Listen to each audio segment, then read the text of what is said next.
I would say to some of these folks that have been critical of states, it's time to get into the states and be critical of them face to face. It's not time to sit in D.C. and sort of criticize from afar. Like, go help them get better.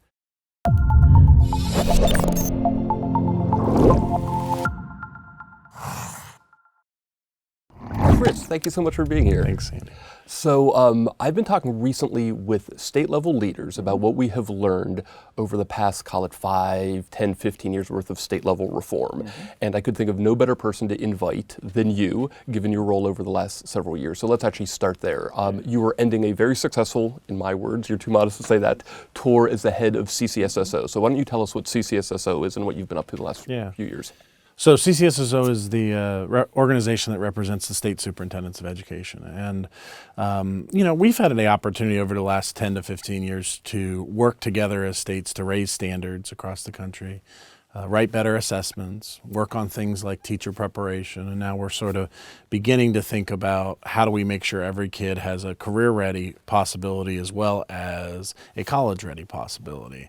I mean, I think the reform arc is really interesting because we started with standards, right? We knew the standards in the country weren't high enough in some places. And this goes back to the 1980s and right. the 1990s. That's right. It's been a long run. Yep. And I think we've largely been successful at raising standards now. There is still controversy, obviously, about the name of those standards and what Common Core, the Common or something Core else. or something else in a state. But for the most part, states have now higher objectives for their kids. Yep. And the question is now, through Race to the Top, I know we'll talk about that in a second, but Race to the Top and now this era of kicking some of these decisions back to the states. Are the states going to have the courage to hold on now? And that's what an organization like ours is continuously talking about it with state chiefs is, look, we've raised the standards. It's going to be hard to hold the line on some of those things because people will want to say, well, my kid couldn't quite get there because of this or because of that. And I think state chiefs are ready, and we have a different breed of state chiefs right now that are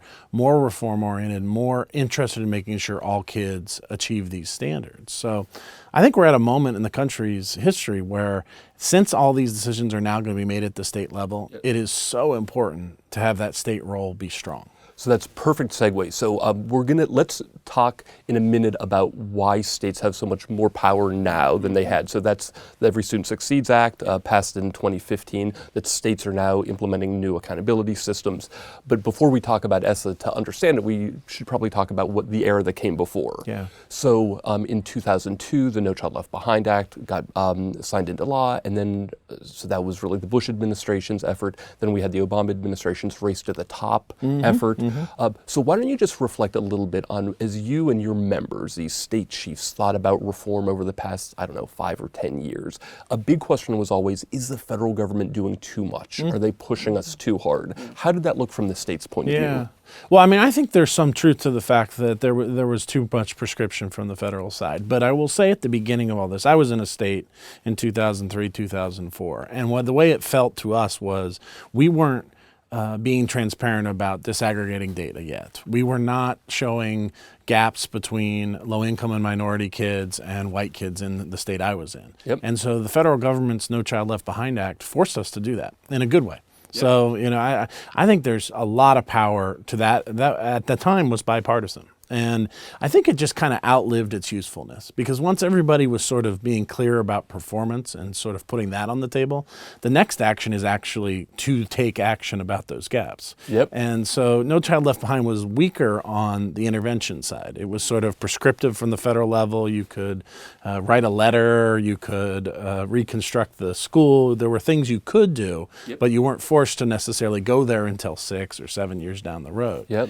So I think the history of No Child Left Behind is one to say being transparent with our communities is what No Child Left Behind required us to do, and it was a good thing. Do you mind if we just pause there? Yeah. Because this is really interesting framing. So before No Child Left Behind, some states had tests, but virtually no states had as clear on their standards and their tests and their disaggregation as we have now, which is we couldn't really say in Missouri, are black kids learning as much as white kids? Are Hispanic kids learning as much as other groups of students? So what you're saying is No Child Left Behind, by getting states to have clear standards, clear assessments, clear disaggregation, really what that era was about is the federal government having a stronger hand in making sure we were transparent about what was happening in our schools. That's correct. And then we go to this next era, which, and I think this is where more conservatives, people on the right side of the political spectrum will say, okay, maybe I can get with the transparency stuff. But when the federal government starts to have a bigger say in what are the standards, what we're going to fund the tests, or we're going to force teacher evaluation reform. So did your members draw a distinction between the transparency from the feds is good,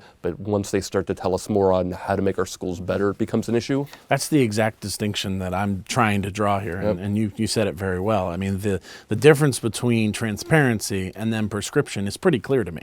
Under Race to the Top, there were some things that were prescriptive. There were also some things that were encouragements, and I actually think that's decent policy making to encourage a state to go in a certain direction. So, for example, to ask a state to evaluate their teachers in a certain way is pretty prescriptive. But to encourage them to have a system to give feedback to their teachers is not prescriptive, because then you could make decisions on how you wanted to do that as a state. So there's really a line between those two things, and I think Race to the Top got it right in some places and not in others. And but the states that did sign up in the first couple rounds, they knew what they were opting into. So I don't think Race to the Top is something we should be decrying as awful policy making. I do think it resulted in some good changes in states. Did it go too far in prescribing some things to certain states? I would say yes. But I think the balance there, and especially as we look going forward, and when we talk about ESSA, all these decisions now are kicked back to the states. And are we going to have a moment where states all make good decisions? I mean, I think that's pretty hard to say. But I think more states will be making good decisions because they've been given this authority. Right. So some advocates of the Race to the Top era, so this is the major Obama administration's effort into K-12 reform, really beginning in 2009, 2010. A lot of advocates of that era would say, listen, NCLB happened for a reason, because we trusted states and they weren't being transparent enough. People would also say, the reason why Race to the Top happened and why so many states jumped on board is because states weren't doing enough. And if we gave them a little bit of money, maybe they wanted to do tougher standards. They wanted to do teacher evaluation reform. They wanted to do better testing. So a lot of folks would say, it was just a little nudge from the federal government. It wasn't all that bad. Why are so many people up in arms? So were there examples of your members saying, actually, this isn't a nudge, this is a strong push from Uncle Sam? You know, we didn't have that as much because the states that signed up were the only ones involved in the Race to the Top era. Now, where we had it more, voluntary. Where we had it more was when we started talking about waivers from No Child Left Behind, because that felt more required. Okay, so when did that happen? That would have been probably 2013 and 14, somewhere in that range, because No Child Left Behind had a requirement in it that by 2014, 100% of kids would be proficient in every school in the state. So when we got to that point in the law's arc, it became clear that many schools would be failing in every state. So the Obama administration offered up an opportunity to get out of some of those requirements if they did certain things. And that felt a bit more transactional to states than the Race to the Top stuff did. Because the Race to the Top was truly an effort to allow states to apply. And in the waiver process, I think there were some things, especially around teacher evaluation, that may have been a bit more prescriptive. So the arc that you're painting here, I think, is very, very helpful. So we can look at maybe as No Child Left Behind saying, hey, states, be more transparent about what's happening. Then Race to the Top was the federal government saying, we need to do some reforms. We're not going to force you as much. We'll encourage you with some money. Then the next step is the waiver, saying, if you want to get out of No Child Left Behind, you have to do these very specific things that we have in mind. And that's when your members started to bristle. That's when it felt to the states like it wasn't an option to opt in. Like the states felt like if they're going to get out of these things that are really bad for their state, like, 20, 30, 40% of their schools failing every year under No Child Left Behind. And as a state superintendent, we didn't feel like they were goals that we could achieve. Right. And this is where we come to ESSA. There's a lot of talk about how states are setting goals. Are they ambitious enough? Are they achievable? Like those are two things that states are really wrestling with. Like how far and how fast to push the education system. If we have another 10 years like the 10 years we just came off in terms of policy making, that would be good for the country. We would be seeing continuous push towards higher standards, better expectations, and kids achieving those standards. If we don't stick at this, it's not going to be a 3-year turnaround for this country. We have set those higher expectations. We need another 10 to 15 years of going at those expectations. Yeah. So one last question before we actually talk about the ESSA era. So even if there are people who are critical of, and some people call it the Bush-Obama era, the NCLB, the race at the top, the waivers, if people are critical of just the federal government getting more and more involved, would you at least say to those people, yes, you can be critical in general, but at least a couple good things came out of that? So transparency is one that you named, but do you think Common Core or tests or teacher evaluation or longitudinal data systems, what is the good news story of this era? Well, I mean, the good news is that every state has higher expectations, and that is due to the work of state leaders, more so than the federal government, I'll say, because there's a lot of talk about whether or not states would have adopted these higher standards or wouldn't. I'm sure there were incentives that helped states push towards adopting these standards. But we were headed down the path of raising standards, but well before anybody from the Obama administration even knew they wanted to try to help them there. So, so I think state leaders, in the last 10 years, it's just a different environment at state education agencies. You've worked in one, I've worked in one. When I worked in one, we were not seen as the group that was leading the state. Now in most states, the state agency is the one leading the education discussion in the state. And that comes from an era of just being more active around the state policy frame. And I think ESSA it's the right moment for states, right? So you've spent 10 years sort of building muscles. Your paper about the boat, what's it called? The helm, not the oar, or something like, or the oar, not the helm, something like that. So your paper where you talked about what is the role for the SCA in a state is really whether or not states know they're doing that. That's what they're trying to do. They're trying to guide the state in a direction. And I think that's what we're going to see in the next 10 years. Well, I totally appreciate your publicizing this paper that I wrote with one of our mutual friends, Juliet Squire, where we were trying to make this case that if states have more authority, we should be thoughtful about what do state departments of education actually do. What are the things that they ought to do themselves or defer to others? And so that's a good transition to the ESSA era. So because the federal government had been pushing more and more over a longer period of time, Congress, the president, states in general said, we got to get Uncle Sam to back up. So in 2015, this new law was passed, and now states are in the throes of getting new accountability systems approved by the federal government. But the gist of this is that states have much more authority than they have probably over the 10, 15 years over the basics of accountability. What does it mean to be a good school? How do we assess that? What are the interventions that we're using? So what are some of the lessons that we ought to take heading into this ESSA era from the past era?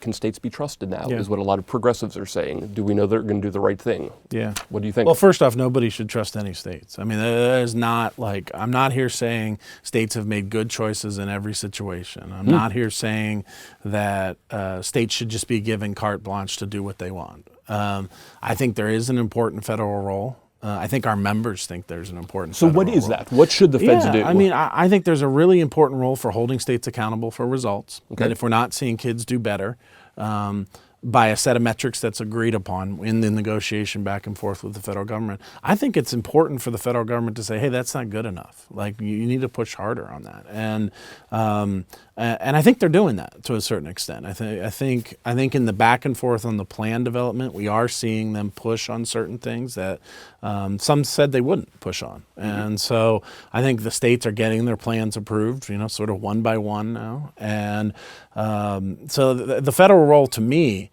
is one of helping states set their expectations, monitoring progress, being a partner in trying to think about different ways to do things, incentivizing, through policy making.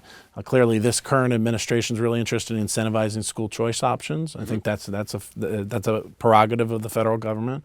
Now, I don't know how many states will take that, but I think incentivizing is an okay way to spend some of those federal dollars. But I think states really have felt that it's time for them to make these decisions. That it's not time to sit back and be cautious. And I would say to some of these folks that have been critical of states, it's time to get into the states and be critical of them face to face. It's not time to sit in D.C. and sort of criticize from afar. Go help them get better, because most of them just want to do better for their kids, almost all of them. That's right, they do. And the questions are, instead of sort of just criticizing from afar that they don't have a school improvement strategy, let's say, let's go in and help them build their school improvement strategy. And that's what our organization is trying to do, is to say to states, look, I know you understand why you didn't detail some of this stuff. You don't want it necessarily in a contract with the federal government. But we're going to look back in 7-10 years, whenever we reauthorize the law again, and whether or not states do their job is going to be the narrative. Right, and so if they do their job, a lot of this will stay, and we will have a state control over these decisions. If they don't, we could end up in an era that's more prescriptive than we've seen before. And it's a terrific point, and something we need to point out, which is NCLB happened for a reason. Race to the Top happened for a reason. And the reason, even if we don't totally agree with it, is there was a sense in Washington, D.C. that states weren't doing enough. So now that ESSA gives states all this authority back, the assumption, the hope is that states are going to do great things, they're going to innovate, they're going to help all kids. But to your point, 5, 6, 7 years from now, if we realize all this state authority actually led to bigger achievement gaps or less innovation, there probably will be another push to centralize even more. Well, and for me, I think we've got to look at metrics like how kids are doing after they leave our care. So, like, are we seeing more kids leave high school and go on and do something productive with themselves, be a good citizen, and transition into either some sort of further education, whether it be into a career pathway or a 2-year college, a 4-year college. So those kind of metrics I see in state plans, and that's really exciting for me, because now we're not just talking about, well, did the 8th grader pass the 8th grade test? Like, we're trying to build for the future here. And I think if we're more creative about those metrics, we will see growth in those things we're driving in. Let's spend a little time on this, because this is the area that I think is potentially the most exciting, or at least encouraging if everything goes the way that we're hoping, which is that for so long, because of standardized tests and just the way we thought about accountability, states were encouraged or essentially forced to focus on reading and math tests or graduation rates. But now that states have this more flexibility, the hope is they will define school success more broadly in a more nuanced way.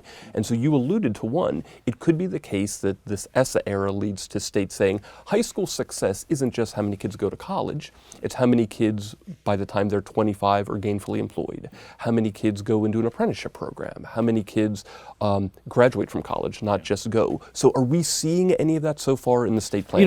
Early, it's really hard because we have to do something in the next couple years to get ready for that. So we'll have to use some of the measures we have right now in the interim as we're building towards those measures. But I am seeing in some states, a state like Kentucky is now giving credit for certifications on their career readiness piece. So if a kid leaves with a certification, the high school is getting that. I'd love to see us go a little further than that even, and make sure that the kid is using that certification, because we still have too many certifications in the country that aren't resulting in jobs for people. And so a real focus on education, not only preparing kids for more education, but also preparing them to do something with their lives. So this is a really important topic for our members. It's it's difficult in the education space. Sometimes we get pushback that, like, well, our job's not to prepare kids for a job. Well, I think our job is both. Like, it's to make them love learning, but also make them ready for what they're going to do next. Great. 2 last questions just as we're finishing up here. One looking backward and one looking forward. Are there any states that you would point to over the past, call it 5 or 10 years, that succeeded during this era of NCLB, Race to the Top waivers, that you can really say they got it right? They did the things necessary to move their schools and their kids forward. I mean, the one that stands out for me is Tennessee. I mean, they've just been fierce in terms of not allowing kids to fail. How'd they do it? Yeah, I mean, they've tried everything. So from revamping their career readiness, we've talked about that already, but also just sort of really going at failure very hard. So kids that are stuck in schools that aren't doing it for them, they've actually pulled those schools out of their districts and created what they call a recovery school district, where those schools are now able to flourish without the governance of the district that they were in, that they had been failing in. And, it's not universally successful, but more kids are doing better in Tennessee because of education policy in that state.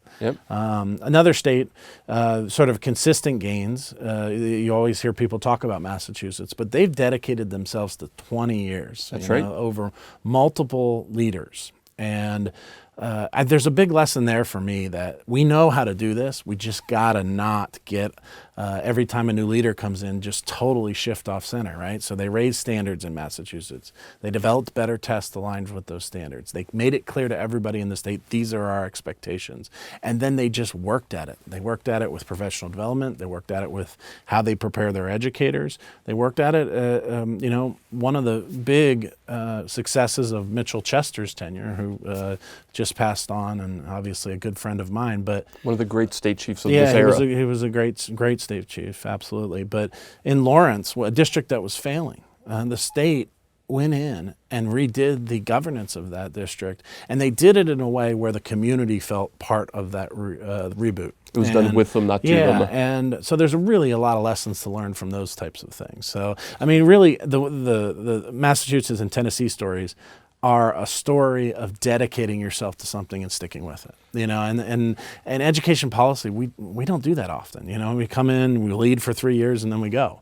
And this is such an important point. If we can figure out a state structure to continue this over a 10-year period, that's when you're going to see the success. Well, just to linger on this for a second, my colleague, your friend Rick Hess, wrote about this years ago, spinning wheels, how often it is the case that districts and states, they go from one set of reforms to the next without giving it a chance to actually have successful implementation. And recently I talked, in that chair was Pete Schulman from New Jersey, and he made this exact case that the reason why New Jersey's had success over the past 5, 6, 7 years is they had a plan, they stuck to it, actually gave a chance for teachers and schools and administrators to actually work through it. So there's something to be said for less grand sweeping reforms and having a plan and having some fidelity. For sure. And New Jersey would be a state I would point to as well. I mean, they've had complicated politics, obviously, for sure. in this era. You were there for part of the time, and I do know that New Jersey really has, I went to a school in New Jersey that was no good 5, 6 years ago, and now it's a great school. And the way they did it was by empowering locals, but requiring results. And, they talk about it that way in New Jersey. So local control isn't just a word, in order to keep long-lasting change, we need the people locally to buy it. And for sure, and that's where some of this controversy between the federal push and the state push. Honestly, you need change at the local level, and the only way to do that is to do it with people, but require results. It can't just be, oh, everything's fine here. And so all of these states we talked about, that's been the difference in those states.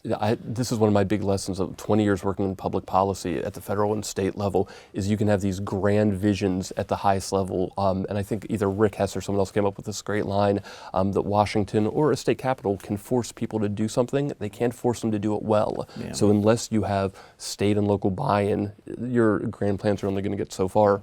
So that leads to this very last question, which is, okay, now that states have all this authority back and they're decentralizing even more power to locals, we have, who knows, 5, 6, 7, 8 years of this new era. If you could tell state chiefs, governors, state legislatures right now, what are the 1 or 2 things that they really ought to focus on so this era, we look back on 20, 30 years from now and say, wow, this decentralization, empowerment of states led to great results, as opposed to, heavens, we're back to this era where we need another No Child Left Behind because states didn't do what we were hoping.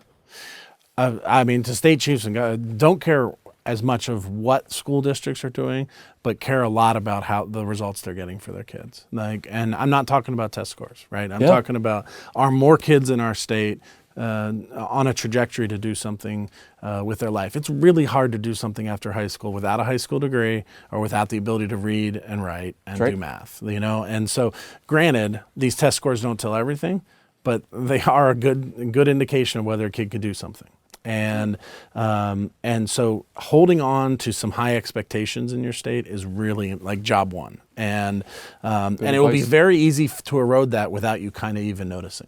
And so making sure that as a state chief you hold on to those things is job one. And then the next thing is give a lot of flexibility. We're not good from the state level at taking over school districts generally. And so if you can find ways to empower the locals but hold them accountable for their results, that's what you see from state to state. If they're doing that, they're winning.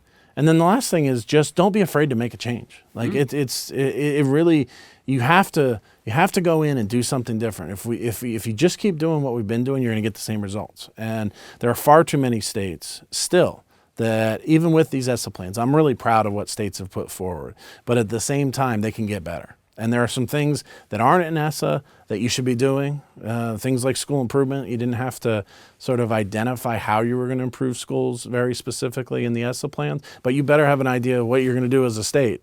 For sure. Or, you know, like you're going to end up 5-6 years from now, you're going to have the same schools on your improvement list. And so those are the types of things I'd be wrestling with right now if I was a state chief. Terrific advice. So I think that's a good place to end. Thank you so much for your service at Ccsso, for your work with state leaders. Schools and states are better off because of your leadership. Thank you. Thanks, Andy. Appreciate it. Thanks for being with us. Hi, everyone. That's the end of our discussion with Chris Minnich. Thanks so much for watching. As always, let us know what other topics you'd like AEI scholars to cover on Viewpoint. And to learn more about the topics we discussed here today, check the links in the description below.